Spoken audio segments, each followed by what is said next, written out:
You good? You want to start?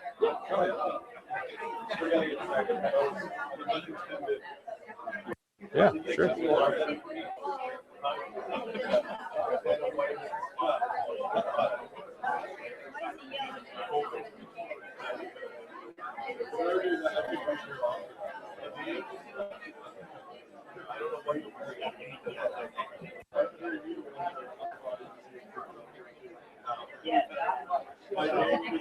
Got it?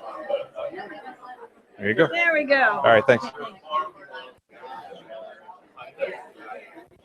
Hello, can everybody hear me okay?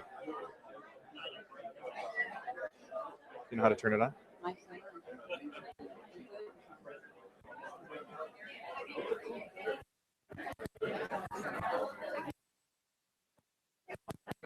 It's kind of on. Probably just be on top of it. Okay. I'm just going to use my my teacher voice for this. Welcome everybody. Before I start, I just want to tell you all that you may have noticed that there's some Wi-Fi information on your program, and so that Wi-Fi information pertains to Tech Valley High, which is where you're going to be after this presentation. So just wanted to welcome you to the Games and Education Symposium. My name is Jim Niedermayer, and I'm the Principal and Chief Academic Officer at Tech Valley High School. Tech Valley, you can cheer for that, that's good. Tech Valley High School is a progressive public school that focuses on STEM and education and project-based learning. So this will be our second year on the CNSE campus. As you walk around today, you should note that it still has that new school smell. I have been the principal at Tech Valley for 3 weeks, and so if you get really close to me, I probably have that new principal smell. Prior to that, I was the director of instructional technology at some schools in the Finger Lakes and also a principal at a school in the Finger Lakes for 4 years. Before that, I was a high school English teacher, and before that, I was sort of a nerd and a reader. You can cheer for that too, yeah. So what I'd like to talk with you about this morning is the elimination of the thought that there's a category called educational games. So in fact, that's probably controversial at a conference for games and education. But in fact, I think a great many games with educational value have been overlooked because of overly specific app store searches. So it's been my experience that a great many games that are categorized right now as educational games ought to be categorized as boring games. And boring games have their place too, which any Monopoly enthusiast can tell you. So I'm convinced that there's significant educational merit to all games. Really, it's just the context that the game is played in that makes it educational. So even throwaway games have their place. So I'll just steal all Peggy's thunder. So I'm going to talk about my daughter, Olivia, who's 8 years old, and is going to be thrilled and mortified also to find out that this is on YouTube. And also mortified to find out that I just said her name out loud in front of a room full of strangers. So Olivia is into science and math and reading and fashion, though not necessarily in that order. Olivia also has, like many students, and I'll say this out of respect for HIPAA, some hyperactiveness and also some rigidity in some social situations. She's a high achieving student who really loves school and so far doesn't need any special ed services. But to put it mildly, she has some difficulty figuring out just why people do the things they do. Actually, she's totally perplexed by many of the actions like lying and teasing and manipulation that the average 8-year-old engages in. Over the past 2 years, she's made a great many social breakthroughs, and I attribute many of these breakthroughs to her love of video games and non-traditional video games at that. So I'm going to talk about a couple of those non-traditional video game sources. And the first one that I'm going to talk about was a real, I'm going to say game changer, despite the fun. So I'm going to talk about the Nintendo Wii, even though I know that the Nintendo Wii is so old tech that nobody plays them but really, really hip grandmothers. And so I know that a great deal has been written about the positive effects that the Wii can have on people's, physical fitness. But I'm not gonna talk about that. Olivia wasn't in any need of any physical fitness. I've only seen her sit down 2 times in her life. And so she's constantly moving. But for those of you who are familiar with the Wii, you know that it comes with a little feature on it that lets you to create little personalized avatars called Miis on a wide open space. So these avatars can be used in some of the games for the system. You can name them what you want, give them facial hair and haircuts, different colored eyes, and even alter their heights and roundness. After you make them, you can line them up in categories by any of the physical attributes they have. So we gave a Wii to Olivia, and days later, dozens of little icons representing all the people she knew in real life sat on the open field, and they were constantly marching around, categorizing themselves in different ways at her command.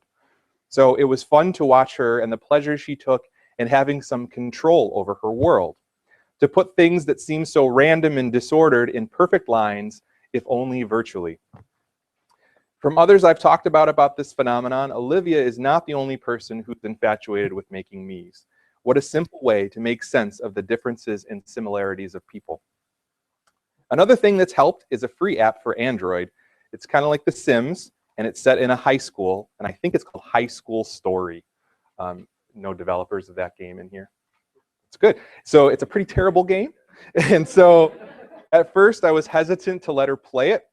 It deals with teen relationship drama, gossip, and the kind of petty conflict that gives Olivia fits in real life. I swear that Olivia studies this game like it's the complete works of Shakespeare. And I've seen the results trickle into real life. Despite the occasional OMG thrown into her daily conversation now, and having to hear lengthy descriptions about the interactions of characters, which I did last night when I told her I was talking about this. She told me where she was in the game and what all the characters were doing. This cheesy game has been overwhelmingly positive. She actually processes social interactions through the lens provided by it. Here's what she got out of it. In social situations, there's an interaction, a conflict, some choices to be made, and a result that which, if it's positive, you get rewards out of. So this free, kind of derivative, kind of dull game with constant ads scrolling at the bottom has influenced the way Olivia deals with people. Even the game's repetitive nature is beneficial because it's given her multiple opportunities to practice the same simple social interactions. So don't discount any game as having educational value. I'd actually challenge you to think about the worst game you've ever encountered. For me, it's E.T. for Atari. And think about how much sense-making and critical thinking goes into playing even that game. So even bad, unnatural gameplay forces kids to think more logically and abstractly than they would during the typical classroom lecture. So in closing, this is a very important event on a very important topic, and I'm very pleased that you chose Tech Valley as its backdrop, and I want you to have a great symposium. So it's now my pleasure to introduce your keynote speaker, Peggy Shiki. So thank you.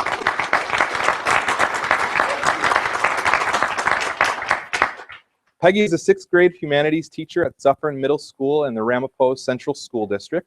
After an exciting first career as a professional musician, I never would have guessed you were a professional musician given your current rock star attire. Peggy Shiki shifted her spotlight to the classroom and to awakening dreams through education. For the past 16 years, she has served as a classroom teacher, district technology trainer, curriculum developer, media specialist, online educator, consultant, guild master, TV host, and all-around chief of mischief in her mission to make schools relevant. Please help me welcome Peggy Shiki. No. You get a hug. You get a hug? You get a hug. Thank you. I think we found a new member of the tribe. Thanks. You know, for sure. I guess we're not able to get that back channel going without, we have no Wi-Fi, but gossip all you want. Oh, there you go. There's always. I thought it was just 15. GIE 15. Keep. Oh, in there. All right. Well, while you're sorting through all that, Jim did such a nice job of giving you kind of some background. These are the different things that I have, how I have served in a particular school where I'm currently serving 6th grade students in the humanities program. But I would think what I need to do first of all is give you a little bit more background about how I got here, standing in front of you as a so-called expert of sorts to talk about games and virtual worlds. And it all started with Second Life, which I fell into quite by accident. My daughter was a liaison on the teen grid, and she guilted me into creating an avatar, but then the teacher limbs kicked in, right? And I was like, oh my gosh, I've got to get kids in here. And 9 months later, we built Ramapo Islands and opened up the first school on teen grid. But what I was constantly doing was explaining to people that this is not a game, you know, because even then in 2006, we knew that games were the bane of an entire generation, rotting their brains. And so we really wanted to make sure we differentiated. But a lot of the conferences to which I was being invited were not differentiating between games and virtual worlds. So I was being invited to places like Gen Con. And basically what happened was a bunch of us who were in Second Life together, using Second Life as a tool for teaching, said, we've got to go find out what the story is with these games, because we really can't speak about them without any kind of background. And so I'll get back to how that happened in a little bit. But really what I want to basically share with you today is I believe a transformation in education is possible. Raise your hand if you agree. I believe a transformation in education is possible, and that we can do that. We can do that together. What about this conference? Oh, by the way, how much do they charge you to get in? How many conferences do that? Thank you, Toby.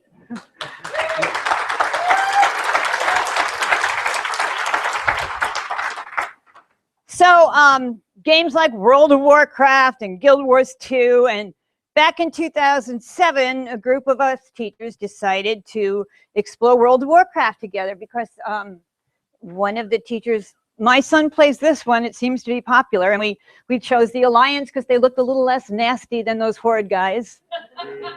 I know, I got Hordes here, I know it, but this began my journey into the gaming world. Prior to that, I had no experience playing online video games. I had, in my musical career, I had some experience playing Pong in the bars, but that was, you know, that was about it. So just for those of you who aren't familiar with Second Life, I just wanted to give you a little bit of a look at it. You know, sometimes we would go and use things that other people had created, like NASA, or and other times we built things for ourselves. But this was all user-created content. There was no game engine, there was no leveling up, there was no. So in that sense, it was very different. And this was the beginning of the story for me, because this was where I first encountered the power of working with kids in an environment much like the ones they were using outside of school. We were finally using their tools to teach. And the results were amazing. Every kid was engaged, and every time I would design a lesson, the kids would bump it up in rigor. And what, oops, sorry. And what I finally ended up doing was saying, I've got to design a lesson. Would you please meet me at lunchtime and have the kids actually jump in with me? This is going to be, what are you seeing? You're seeing nothing. Okay. All I did was go to the next slide, I swear. But we'll figure it out. Try that, try this. Okay, this is what we did before that worked. Oh, don't you love technology? Here we go. Okay, slideshow. There we go. Okay, now what do we have up there? Nothing. Okay, command. It's this one. Nope, that wasn't it.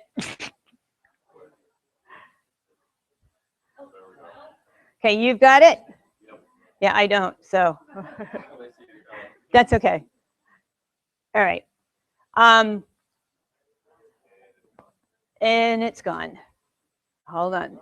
There we go. Okay, so in 2009, Don Tapscott approached me and said, would you keynote my Net Generation Education Conference? And I said, well, tell me a little bit about the conference. And he said, well, it's about kids doing this and kids doing that and kids doing, and I finally said, Don, shouldn't kids keynote it? And as the words were coming out of my mouth, I was going, oh, this is going to be so much work. And it was, but it was beautiful work. It was hard fun. It was, you know, we generated a script together, and then we ran into the green room and we filmed them. And they, you know, they knew YouTube. I didn't know YouTube in 2009. They knew just the kind of format they wanted to use. It was something that Demi Moore and Ashton Kutcher had used. And they put this together. And when I was generating the script for this with them, you know, on a big Promethean board, I realized it was very negative. So at one point I said to them, let's get out of the problem and into the solution. And I think you'll see when that happens. Now, I do not apologize for the length of this. It's 6 minutes long.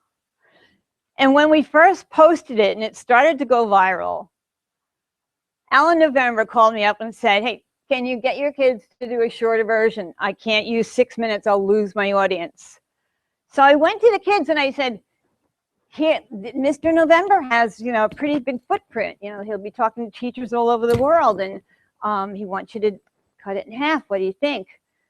And they had their powwow, and they came back to me and they said, please tell Mr. November that we are asked to sit for 6 hours a day. We think teachers can sit for 6 minutes. So the other thing I should tell you is that one of the things that I also did was I immediately ran to my friend Marianne Malmstrom, who was also using Second Life, and said, we have to edit this, will you help me? Because she's a machinima genius. So take a look at what was vital and important to them in 2009, and tell me if you don't think it's still vital and important. Hold on a second. I'm sorry that we're having these goofy things happen. Let's get back to here and back to here. All I'm doing is trying to start stuff.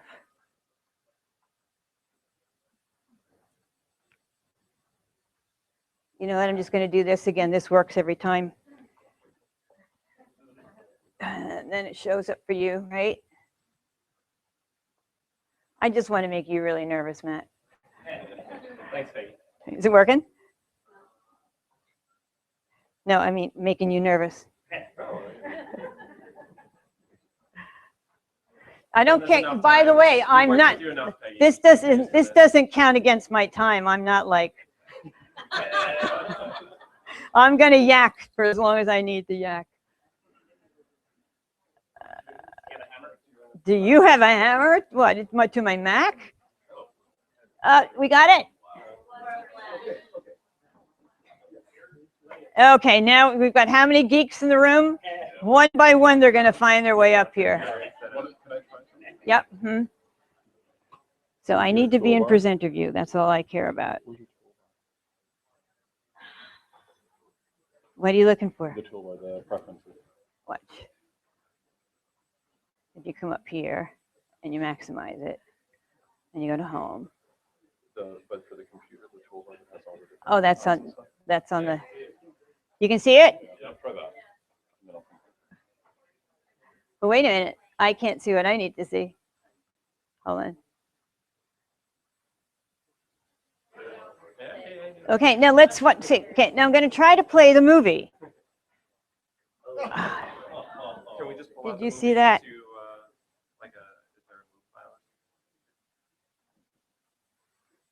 Why is it doing that?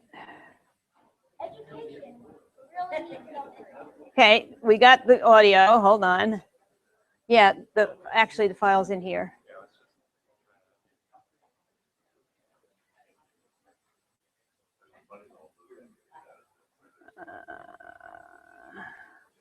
Or it's on YouTube.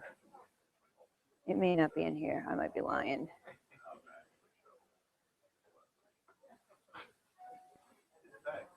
I usually keep everything in here, but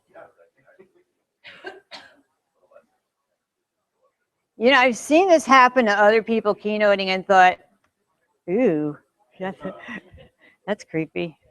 Yeah, it's not going to be in there. Well, we could try. Hold on a second. Okay, that's where I need to be. Now, all I need to do now, yeah, I know if I hit that, but when I went over there and hit that, see what happens? Yep. So why is that happening? Just show them the movie, Matt. Right. That's all we want to do, right?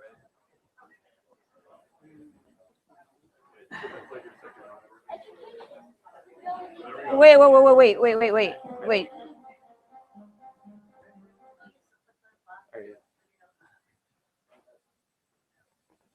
But where is it?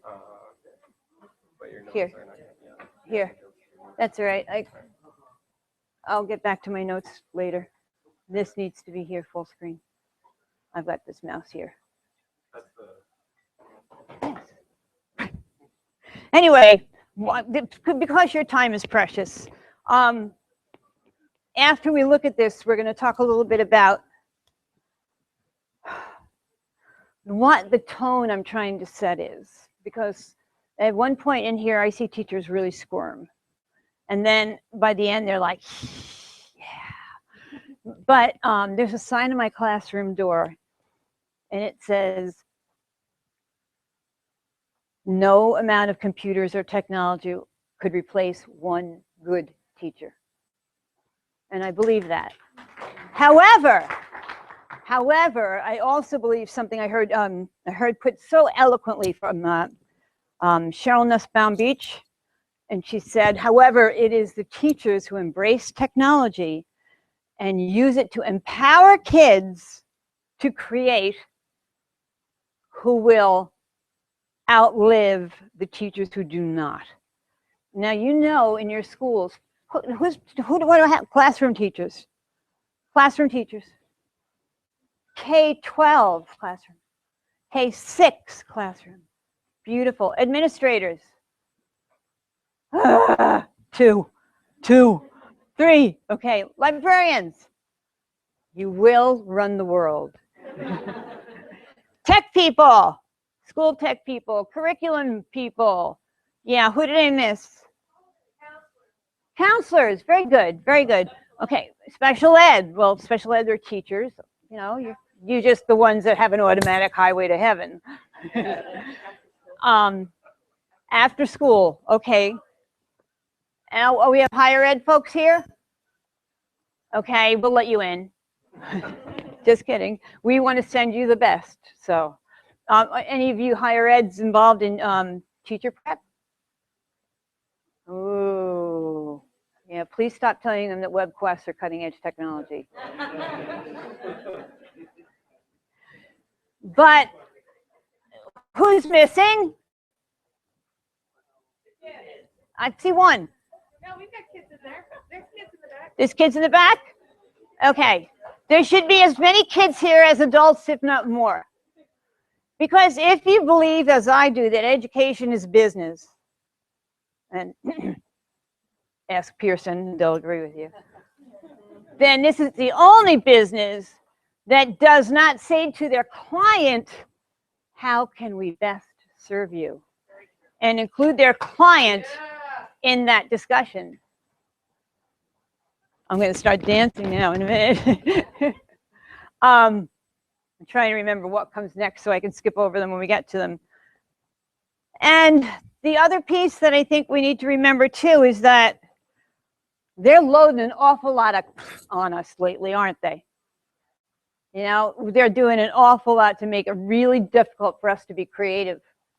They're making it almost impossible for us to go in and make the magic that we want to make with our students. We've got, you know, existential learning units, and you guys have that experiential learning, whatever they're called, whatever this race to the top, got to have some kind of a curriculum. New York bought this one.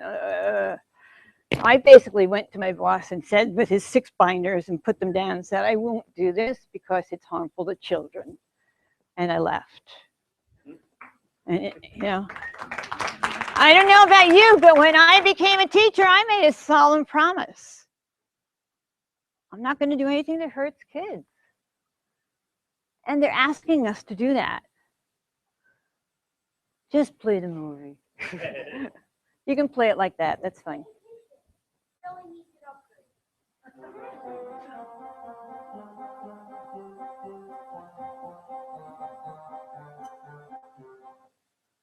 I'm going to start it again. I'm just going to make this smaller so you can really see more of the movie. No, don't touch it. Education really needs an upgrade. Woohoo!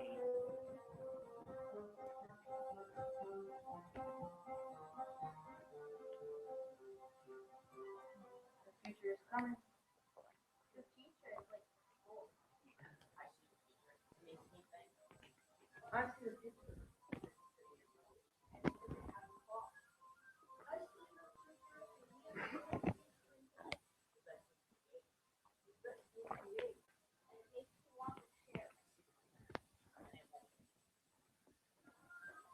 Will we be ready?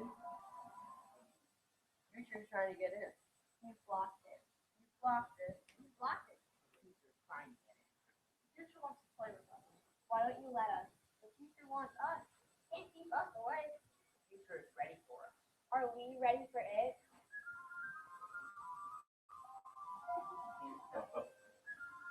The future is dancing.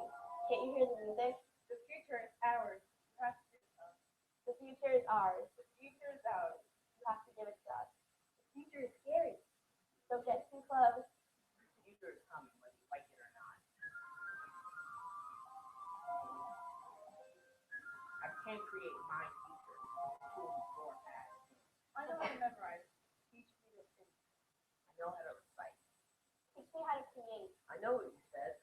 Teach me how to speak for myself. School should be more like a game. When you get it wrong, just try again. Today I learned that you are the expert. You have all the answers. Today I learned that you don't believe in me. You don't trust me. You don't know me. Today I learned that you want me to be like you. You want me to do it your way. You don't know me. You don't trust me. You don't believe in me.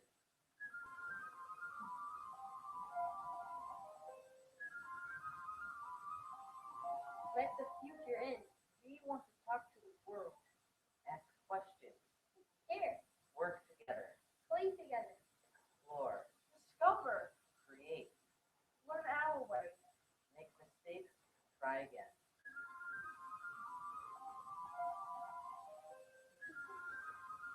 The future called. I told him you're busy. Can you guide us? Can you trust us? Can you unlock it? Can you unblock it? Can you just leave? We know you're trying. We know you can. We know you have to follow the rules. Follow the rules. Follow the rules. We know you're afraid.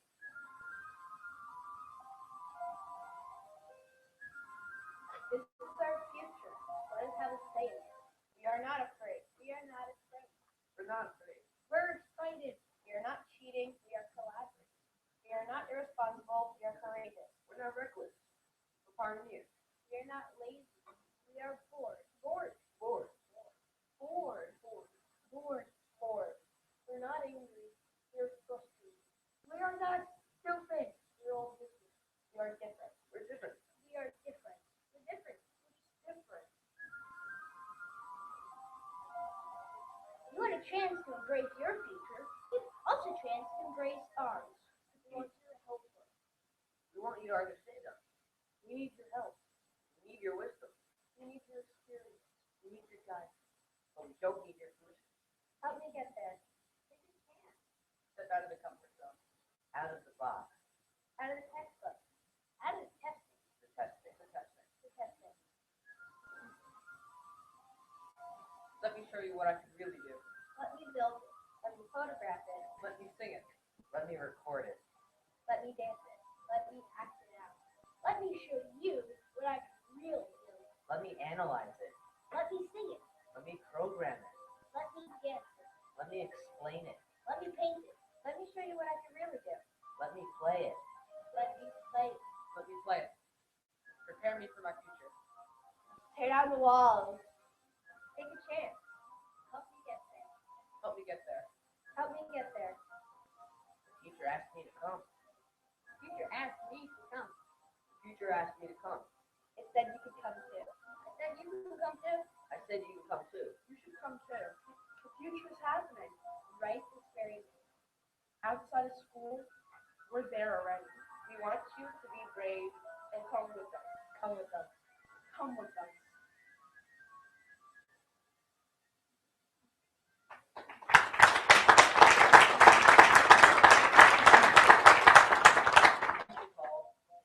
Will we be ready?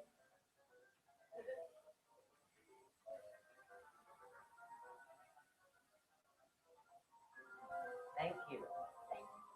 Thank you. Thank you. Guess what that kid's doing right now.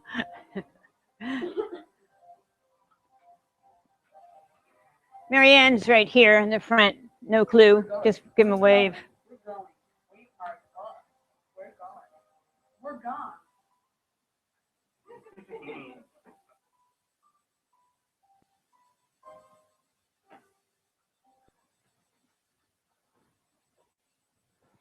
That's out on YouTube.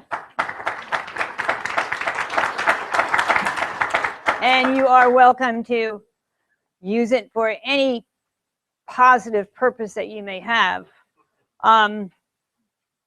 Is it going to give it to me now? Yeah, there we go. Okay. Oh my God, it's working.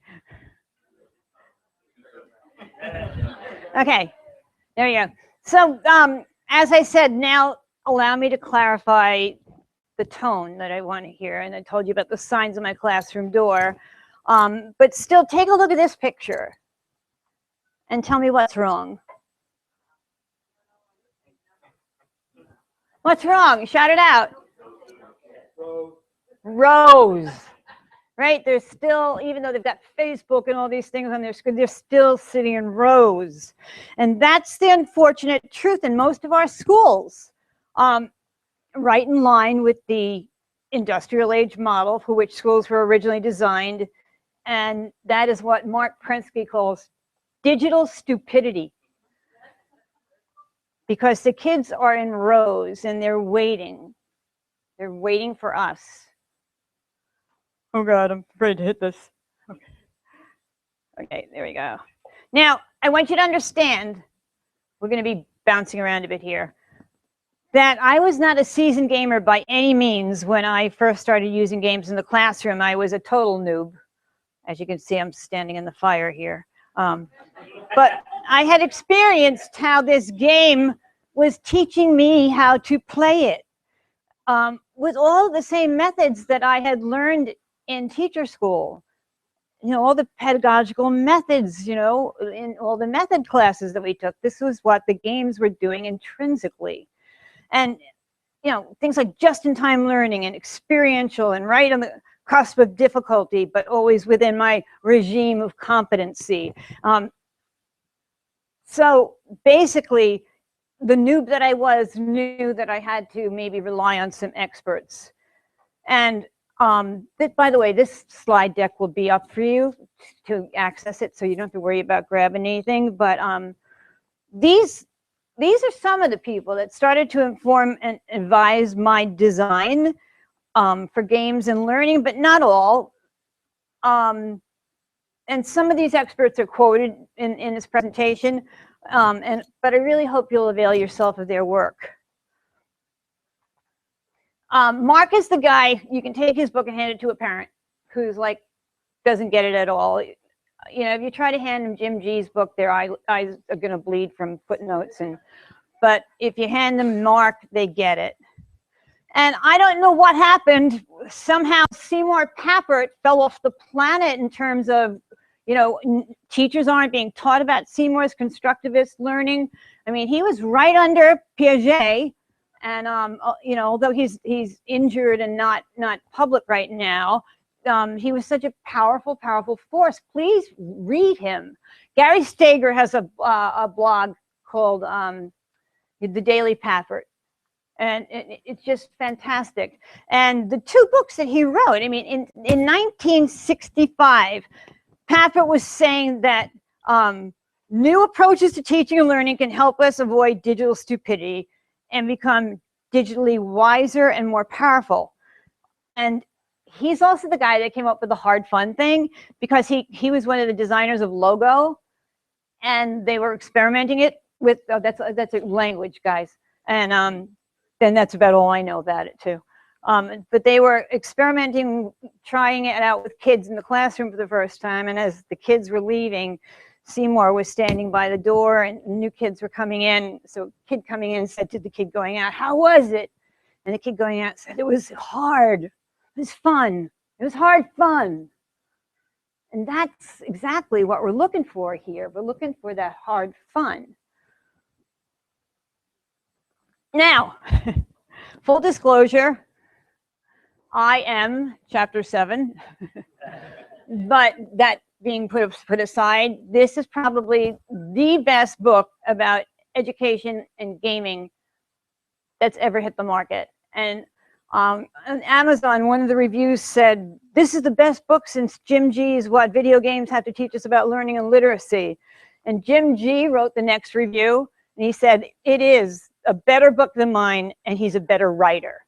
So because Greg is a reporter for USA Today, the education reporter, there's tons of research and information that you learn in here, but it's not, he reports, he writes in his reporter voice, so you don't feel like you're getting all this stuff jammed down your throat. Really good read. Did you finish it? It's fantastic read. And then you'll know how many husbands I had and how old I am. Is that really necessary? We got to paint the picture. All right, you know. I still think we could have painted the picture without that, but these are the real experts. These are the real experts. And yes, my librarians, raise your hands again. I do have permission to have their picture up. Yeah, I guess you're the only ones going, "Oh, should that be up there?" And what's interesting is anytime that I need advice, I've learned that to whom do I go now? I go to these kids first. And I get a powwow going. How can I best teach this? How would you like to learn this? And then I find out that maybe there's 5 or 6 different ways. So they don't all want to learn it the same way. Yikes. Let's look at gaming.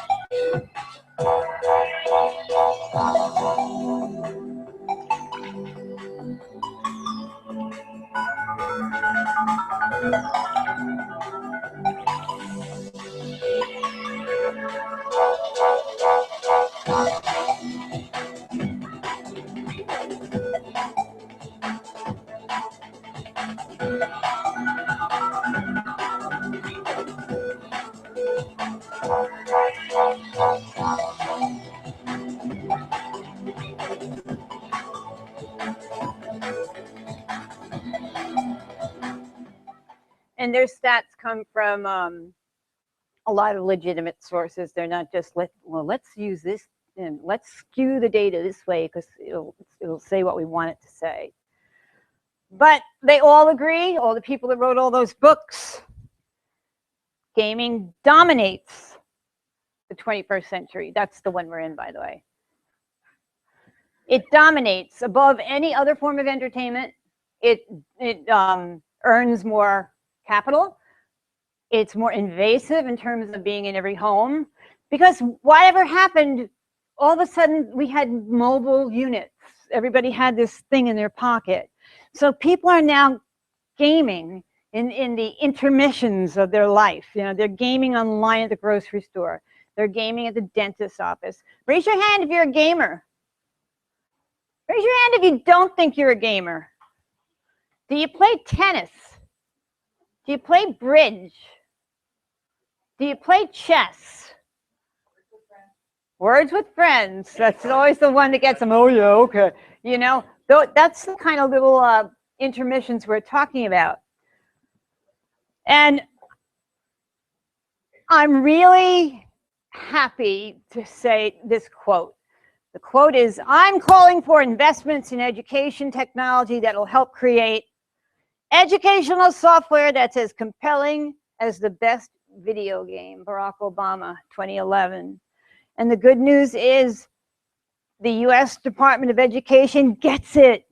You know, this past September, I and a few other people in this room were invited to the White House for the Game Jam, the first Game Jam. Unfortunately, my vetting didn't go through in time, so I didn't get to go, but I was invited. But then it was followed up by a day preceding the Games for Change festival in New York City, where the conversations continued. And the conversations are no longer, yeah, games, do we really, or is there any learning value in them? Do we want them in school? That's not the conversation anymore. Now the conversation is, which games are best for what, and how do we get them into teachers' hands, and how do we get teachers comfortable enough to use them?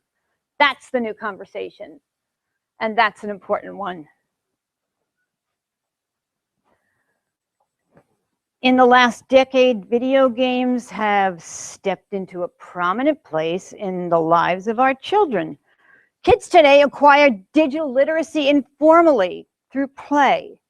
And our schools just don't seem to get this, nor take it into account when we measure children's literacy or other skill sets. How many of you have a kid who's like not a great achiever, and then you sit down next to them when they're playing Minecraft and ask them, what are you doing? And all of a sudden, oh my gosh, they can tell you everything and in great detail, and the critical thinking and the problem solving and the time management and the stuff that goes on. This is the way that they learn and how they think and reason and problem solve, and they do it socially. And the best video games, the ones that they play at home, never seem to make it into the classroom, except my classroom. These kids want games that have avatar representation, a mod or building level, a sandbox arena. They want the games to be social, but it has to be optional, so you can lurk if you like. They want a strong narrative. Even better if they can impact the narrative. And how do I know this? I asked them.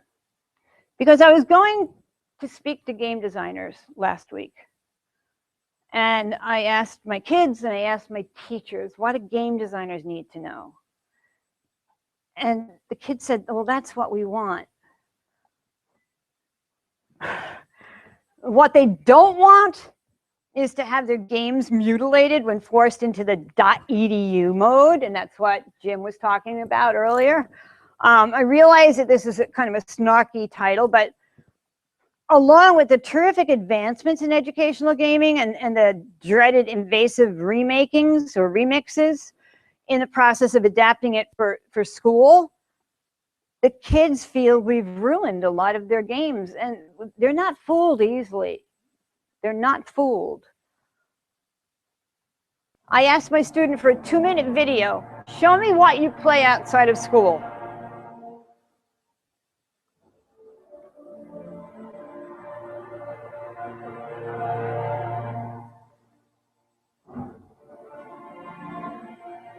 And points for anyone who can name all the games.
Pretty good for an 8th grader, huh?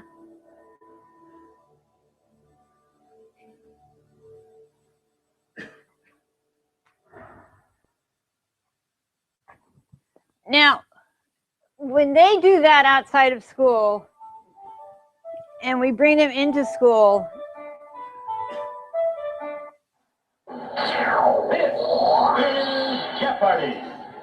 and say, we're going to game today. And by the way, that statistic that 74% of K-12 educators use games in the classroom, this is what they're talking about.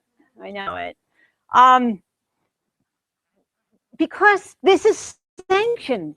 You know, you don't have to go to your principal and say, can I use Jeopardy in my classroom? You know, it's sanctioned, and it's a tool that teachers understand and can manipulate to serve their own learning outcomes. I get why they like that. But this is the nightmare that kids are afraid of.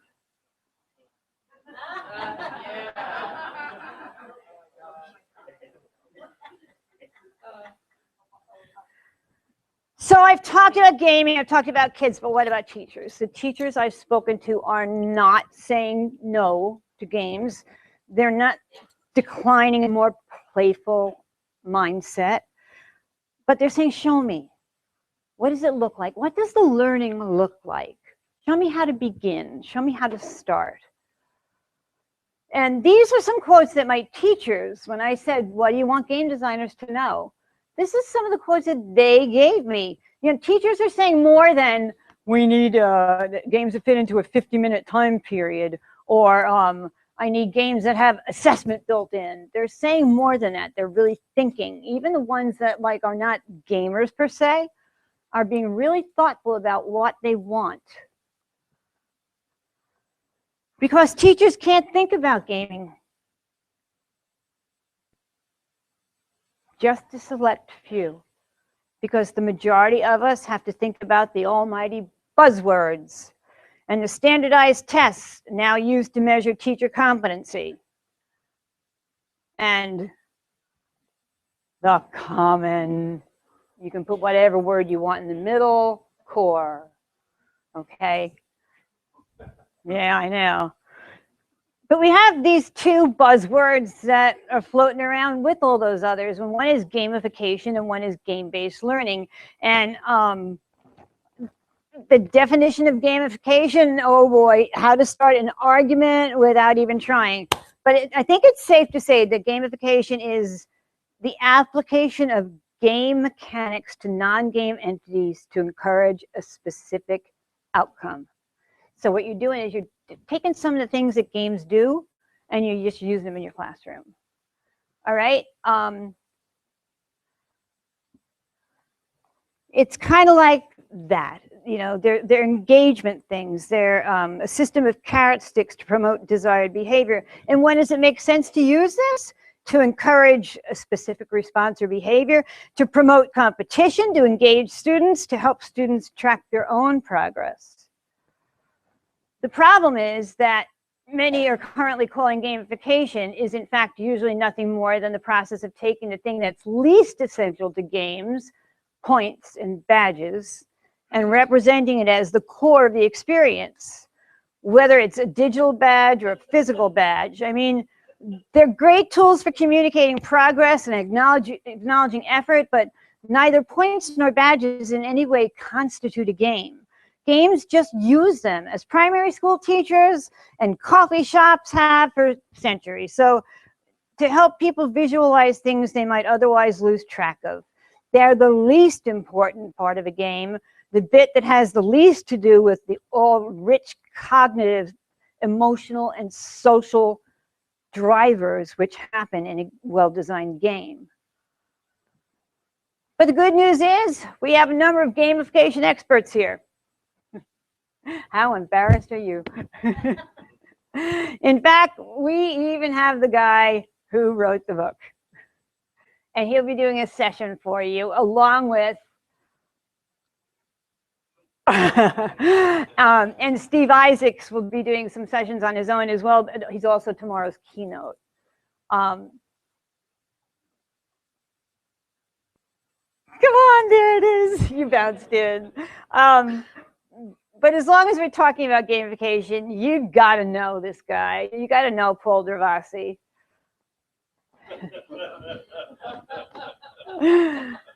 Paul is here presenting his own personal madness, brilliant methods, and his one of the best examples of gamification in education I have come across was the word game that he designed when he wanted to teach seniors how to get engaged and read One Flew Over the Cuckoo's Nest.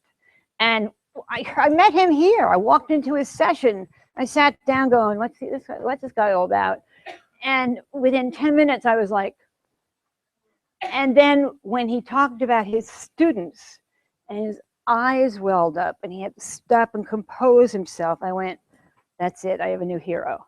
You know, that's what we need in education right there. So don't miss. Don't miss it, okay? He teaches high school English and media studies at Royal St. George's College in Toronto, eh? Okay, so, you know, he's up there. That's his website. Take advantage of it. It's fantastic. And I know I'm leaving people out who should be mentioned, but to honor your time, we've got to keep moving along. In this day and age, you really don't have to dig too deeply to find gems in the independent or indie game. For example, Journey, or Gone Home, or what was the other one that was so powerful last year? Papers, Please was another one that was really powerful. And that's using those games, that's game-based learning. Okay, definitions, you want definitions. The definition of game-based learning is it's simply learning through games. Okay, you're actually using the game. And it's simply the use of the inherent design of a game to learn. So when does this make sense? To repackage academic content, to promote critical and strategic thinking, to engage students not otherwise engaged, to provide context for learning, and to support both struggling and talented students. These well-designed commercial games force players to play the rules of the game's universe. And within that context, there's so much critical thinking going on and figuring things out, and failure, trying again, and failure, and trying again, and that's all okay. Lucas Gillespie, who'll be actually doing a session tomorrow afternoon, remote, he'll be being piped in. He really kind of defies categorization.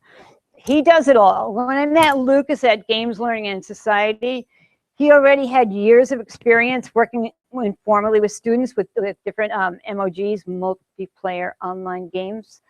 But when we sat down and started talking and the energy started flowing, and we said, come on, we've got to do this. When we started WOW in School that next September, and it was an after-school program because that's where you get started. You make your mistakes, you gather your anecdotal data, you have some proof and evidence, and then we brought it into the school day. And then Lucas and his lead teacher wrote a curriculum for 8th grade ELA that's on the website and is free and downloadable and Creative Commons licensed. But not all schools can afford, you know, licenses for World of Warcraft for all their kids. So Guild Wars 2 is an option where you just buy it once. It's not subscription based. And Lord of the Rings Online is free. So there's other options. You know, we chose World of Warcraft because we were pretty familiar with it. Marianne Malmstrom, who I've mentioned 3 or 4 times today. I don't know, I can't begin to tell you how much I've learned from this woman. She taught me about follow the learning, and she taught me about get out of their way. Just give them a space and watch and learn from that. And you went into your session, Mir? Later. Later. Okay. Michelle King, who wanted desperately to be here. She so wanted to be here. This woman is a powerhouse. I put the link to her TEDx talk up, so it is not to be missed. But her current conundrums, here's why I love this woman, are how might we create empathetic institutions that remind us of our humanity? How might we design learning institutions to build connections? How might we allow those connections to help us re-see the world we inhabit? How might we embrace play? Because we've got a really strange attitude in America about play. You know, we want to play, we want to get there, despite what you think, but according to a study done at the University of Virginia, Americans want to get out and play, but they want that connection to work. So you'll see people with their laptops at the beach and the you know, cell phones everywhere, and you know, the guy in the suit who's like just rolling up his pants and sitting in the pool for a little while. And as much as there's an indisputable body of research supporting the role of play in learning, it seems education still maintains the ideas of work and play as distinctly polarized, and therefore play and learning are at odds in the basic mindset of many education stakeholders. So again, we have to get the conversations going about play. Why do people play? Because it's what? It's fun. And that's okay. That's meaningful. This guy, Stewart Brown, he said, just like sleep and dreams, play has a major biological function and provides benefits for us all. Now, Stewart, I met Stewart when we were both presenting at a conference in Virginia, and they took us all out to dinner, and I just listened to him, and he was fascinating. And he was like 75 and flirting with me, and I loved it. And but he said that his work started when he was really investigating the reasons for serial killers. And the one consistent thing he found about all of them is they had in their childhood, they never had an opportunity for play. So that brought him to start to study play. And he started it in the animal kingdom, started watching it, and how that related then to the human kingdom. I love this though, you know, when it comes to brain development, time in the classroom might not be as important as time in the playground. How many of your schools still have recess? Very little. Like, I mean, really? Come on. And how many of your kindergartners get homework? No. No. You all have to stop that right now. I'm telling you. I'm telling you. You said do no harm. Come on, we've all seen the happiness, the pure happiness, but also intense concentration in the face of a child at play. Is this child learning? Experimenting? I had one science teacher go, surface tension. But sure, there's learning going on there. And how about that pure joy, abandonment of a dog racing down the beach? This is the joy of play. And when in the play state, we're engaged and we're focused. And Dr. Stewart Brown's research shows that play is not just joyful and energizing, it's deeply involved with human development. Who has a pet? Pets help us remember to play. They do. And we've been playing together with them for thousands of years. And think about how over time we've picked the most companionable and playful ones to breed. What enables us to innovate, to problem solve, and be happy and smart and resilient human beings is our ability to play. But what seems to happen for many of us is that as adults, taking time to play feels like a guilty pleasure. a distraction from real work and real life. But as Dr. Brown illustrated, that's anything but true. But therein lies the paradox. We are missing the connection in education. We have pitted hard, meaningful work against the supposed empty frivolity of play. And it is an endemic in our culture's thinking about play. But a transformation is possible. I believe that a transformation is possible. But you can't go back to your schools and announce that you won't be using expeditionary learning modules this year because you're going to play. Can't tell that to your principal. Still, I do believe that transformation is possible because I recently heard game designer Jesse Schell explain that everything is changing. Our standards are changing. Technology available to us is rapidly evolving. We can barely keep up with it. And when you think of games and other technology tools for learning, the delivery systems are changing.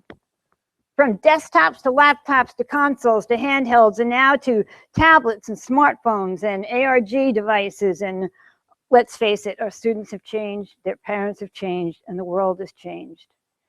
And I think we can all agree that there's pretty strong evidence that education must change. Education needs a change. If we are to serve a purpose in the brave new world, we must also evolve. Soapbox isn't big enough. And the times come, teachers, administrators, the times come for games and recess to be reintegrated with education, ending that long-standing rift between work and play because the students are waiting in rows year after year. It's the teachers that often have difficulty in identifying the relevance. Find me a particular game that's going to support my learning outcomes. And of course, they're not given professional development. What? But Lucas will talk to you about that tomorrow afternoon, about fun, playful professional development. The difficulty in persuading the school stakeholders as to the potential of using Guild Wars in your classroom can be daunting, can be difficult. But I recently, last summer, 2 summers ago, I'm going to just play it. I went to Gary Steger's, oops, let's go back one, see if I can do it without blowing this. Has been behaving so nicely.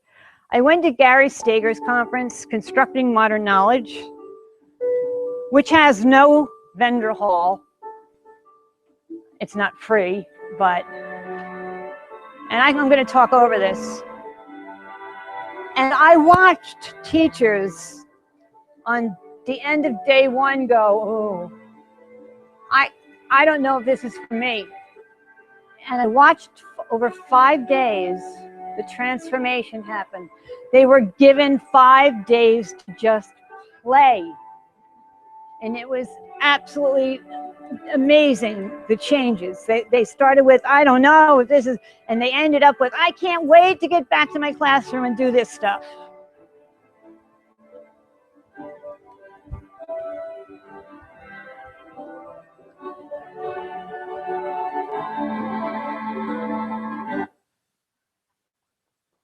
So we're going to come full circle and wrap up here and think about our role as teachers. What does all this mean to us? I mean, there's general consensus that education is in trouble. That skill and drill and standardized testing and no child left behind and diminished recess and elimination of the arts and programs and blah, blah, blah, blah, blah, blah, are all leaving many students and many teachers very dissatisfied and not having very much fun. However, the fact that you're sitting here today gives me hope. Because what can you do with your own students right away? I know from my own experience that you're not saying, no, we don't want to do this. You're saying, show us how. And more of the forerunners in education and using games in the classroom are now starting to publish that here's how stuff. And we always try to reassure teachers that even if you're new to using games for education, you're not new to kids. And you're not new to the learning. You're the expert in the learning. And it's okay if you're not the expert in the game. Talk to your learners about the games that they play. And let your own children at home teach you about the games that they play. If you don't have any children, go to the public library and say, when's your game night? And if they don't have one, say, why not? And start one. And just, you can learn so much just by talking to the kids. And play the games, you know, explore, spend some time just playing with these technologies. Head out to your local electronics store and try out a popular video game.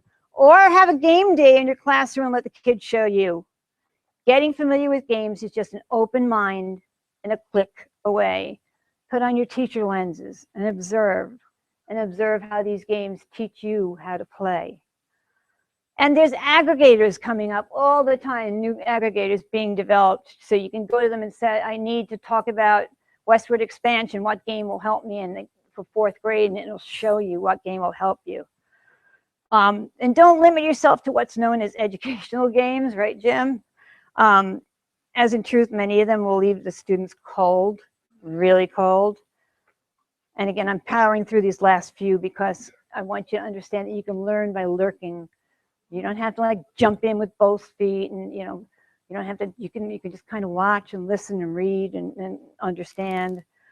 And I just want you to remember that play is a catalyst for learning at any age. That the science of play validates what gifted educators have known all along. At any age, play acts to retain and enhance meaningful context, optimizes the learning process. All gifted parents and master teachers and wise executives know this. And a transformation in education is possible.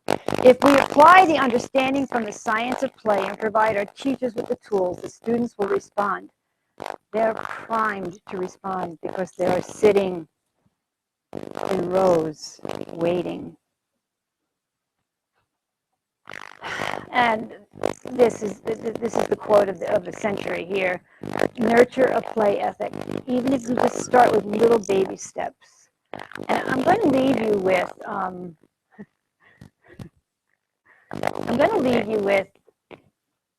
the same message I left the game designers with last week. I had just put it out on social media, on my Facebook and Twitter and stuff, and said to all my teacher friends, what do you need game designers to know? And you read some of them before and a few slides back. This one was the one that left the lump in my throat, and I think teachers need to hear it. Game designers need to know what a privilege it is to hold the focus of a precious young brain for hours of every day in the most formative years of their lives. Do not underestimate your influence. You are a teacher. Your innate understanding of Mother Nature's trick to wrap up learning and play and dopamine hits gives you a superpower. Use this wisely. Don't resort to lazy storytelling to create drama and momentum. Explore other ways that don't involve damsels in distress or silly sidekicks. As our modern-day storytellers and bards, you reflect our society. You're not responsible for making, but we challenge you to do more than simply mirror what it is, and instead move us into what could be.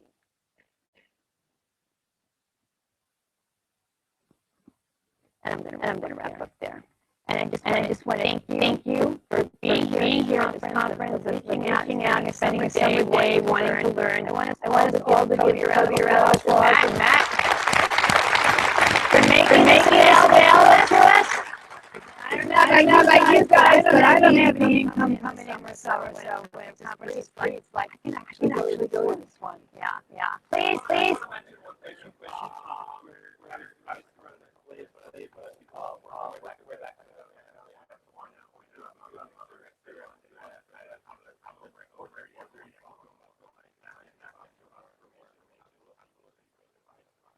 Mixer.